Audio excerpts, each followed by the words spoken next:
Ah bah les ambassadeurs, ça se balade et ça met des PV. Nous sommes des ambassadeurs, nous ne sommes pas des gardes assermentés. Nous sommes là vraiment pour sensibiliser, éduquer et présenter le parc naturel régional sur le territoire. Ça consiste à aller à la rencontre des visiteurs qui sont présents sur ces fameux sites pour venir leur délivrer des messages ou des conseils.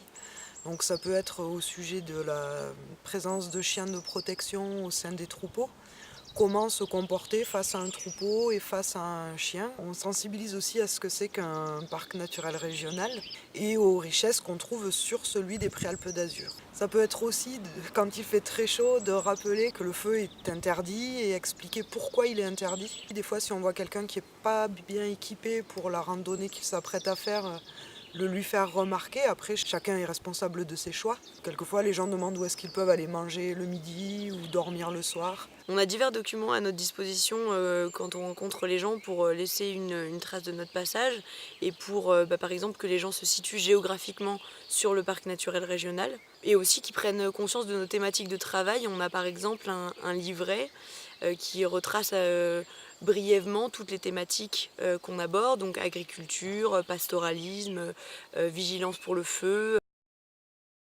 Les ambassadeurs, ça mange au resto et ça boit le café au bistrot, non?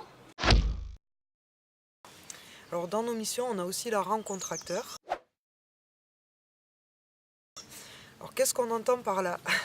C'est d'aller à la rencontre d'acteurs du territoire, c'est-à-dire d'habitants et de professionnels.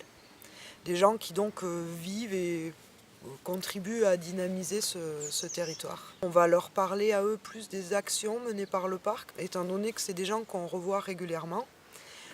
On leur a parlé la fois d'avant de telle ou telle action. Quand on repasse, bien souvent ils nous demandent bon, ça en est où, ça avance comment. On va donc passer au bureau de poste, au restaurant du coin, à la mairie. Si des habitants sont là et qui nous abordent pour nous poser des questions, on va y répondre volontiers. Il y a un lien qui se crée parce qu'on va parler de vie locale, de ce qui se passe dans le village. On a des informations, ils en ont aussi. Et ça, c'est un aspect très important de notre métier qui est vraiment très intéressant pour nous. Ça nous permet de mieux connaître le territoire, mieux connaître les enjeux dans différentes communes. Les ambassadeurs, je sais pas, ça t'aide à trier les déchets et faire des visites guidées dans la nature? On ne propose pas d'accompagnement randonnée ni d'animation dans les écoles, parce que le but du parc n'est pas de venir faire à la place d'eux. Et on a des gens sur le territoire ou aux abords qui vivent de ce genre de prestations, donc on va surtout pas là-dessus. On fait des animations pour scolaires, collégiens, lycéens, même étudiants en BTS et étudiants en master. Nos thématiques d'animation et de formation auprès des professionnels notamment concernent les thématiques de travail du parc.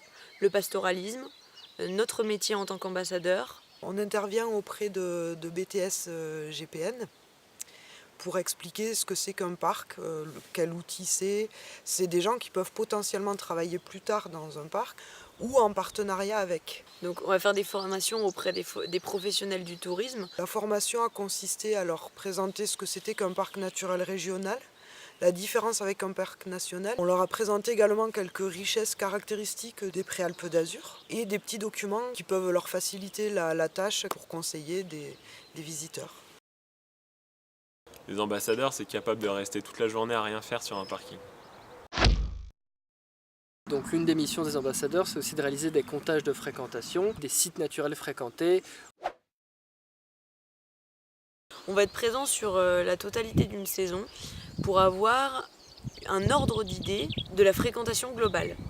On va recenser le nombre de personnes qui sont venues sur un site, à quelle heure ils sont arrivés et quelles activités ils étaient venus pratiquer. Ils vont faire du vélo, randonner, pique-niquer. Pendant les journées de comptage, nous avons une fiche de terrain où on va remplir les données et à la fin de l'année, on va faire des comptes rendus de comptage qui permettent de faire une première observation brute de la fréquentation sur les territoires. Et ensuite, ces données, nous les faisons partager aux différentes communes qui sont concernées. Les ambassadeurs, c'est toujours dans la nature. En hiver, ce sera plus un travail de bureau. travail administratif, à rédiger des comptes rendus de comptage, réaliser un bilan de nos activités de l'année écoulée et aussi beaucoup de participation à des réunions, de l'organisation aussi, voir comment va s'organiser l'année, le travail, le roulement, où est-ce qu'on va intervenir. Et tout au long de l'année d'ailleurs, on va faire des retours de ce qu'on a constaté sur le terrain aux chargés de mission concernés dans la thématique concernée. Les ambassadeurs, ça compte les criquets, hérissons et les plantes. Ça arrive que quand on arrive sur un espace naturel, il n'y a pas grand monde, ou alors que les visiteurs ne soient pas encore arrivés.